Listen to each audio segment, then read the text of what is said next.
Business editor Helia joins us now. Helia, just talk us through the numbers. So there are some bright spots in there. Barclays is one of them in particular, isn't it? We can't forget that. Oh yeah, bright spots. The chief executive, Anthony Jenkins, would tell you that this is a very good set of results, but you might beg to disagree, especially since the £900 million provision for PPI takes their total close to £5 billion.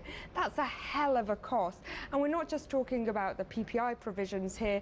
As you mentioned, investment banking, the profits down 46%, revenues down 18%. This isn't happy news. There are some bright spots, yes. Barclays would be the standout contributor. You've got profits up for Barclays up 23%. You've got income up, profits up 24%, income up 5%. So very positive. It's slightly ahead for the sector. It's slightly ahead of analyst forecasts. Analysts were forecasting something like adjusted profits of 1.7 billion. They've come in at 1.9 billion. But this isn't a brilliant performance. Remember, this is a stock that's gone down 23% since the beginning of the year. They've been hit by more litigation, most notably this lawsuit that was meted out by Eric Schneiderman, the US Attorney General, with really serious allegations about fraud that Barclays is battling in relation to its dark pool business. We'll come back to the litigation, but it is also a restructuring story. I mean, they're making progress, aren't they, pulling down or reducing the balance sheet right now too. And I'm quite interested on the 18% revenue drop as far as the investment banking division.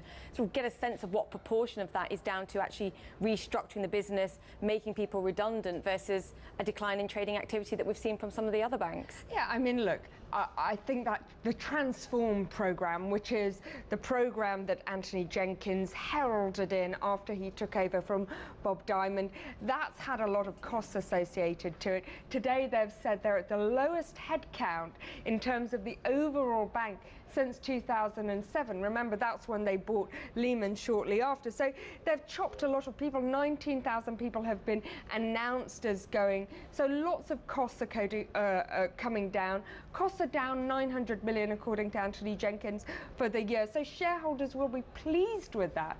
The problem is he hasn't tackled the other thing which gets on shareholders' nerves, which is paying those bankers bonuses even when profits are down. And remember, activities like macro in the investment bank really being hit by central banking actions overall.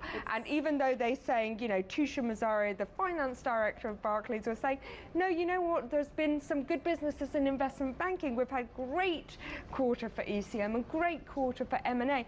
It's not quite enough to pull them out of the doldrums. And that knock from the lawsuit filed by Schneiderman about dark pools has actually meant a 75% drop in volumes. Now that's recovered somewhat, but it's going to take a lot of recovery to see some positive gains from those business areas that were making money. Yannick, come in here. Quick line on Barclays. Well, I think the bank is in transition. I mean, they have to move away from investment banking and therefore cutting a lot of people, and obviously you have a lower revenue. I think the fees were quite good. All the number on the fees were quite good this time, but all in all, the company is going to, it's a transition from investment banking into retail banking. I think retail banking in Europe, the best retail banking in Europe is in the UK market, and therefore Barclays have the opportunity to be a market leader in this market, and that will generate, going forward, reliable profit. And you have to keep in mind that, for example, the bank trade right now at 0.7 times book value. Yeah. A bank relying on asset management and retail banking will probably trade at higher multiple. So that's really the challenge here. Part of the shift. Guys, great. We'll move on from that. Helia, thank you very much.